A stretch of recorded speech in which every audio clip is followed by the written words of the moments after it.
right now, today, as we speak, lahat ng municipal leagues ng Pantawid, binabalikan na ngayon ang mga Pantawid. At magpipay out kami ng first week of December. Unconditional cash transfer. Bakit? Unconditional kasi wala namang eskwelahan. Hindi mo mabibilang yung attendance nila ngayon for November, December. Kasi walang eskwelahan, walang nothing, di ba? So ang tawag natin dito, in early recovery, unconditional cash transfer. Ibig sabihin, lahat ng nakarehistrong miyembro ng Pantawid Pamilya, makukuha nila yung kaukulang cash grant na hindi natitingnan kung pumasok ba yung anak nila at nagpunta sa health center.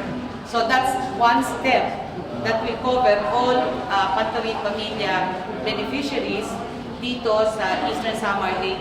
Sa lahat yan, all the affected areas, ganun ang gagawin namin for Yolanda. Until when po yung unconditional cash transfer?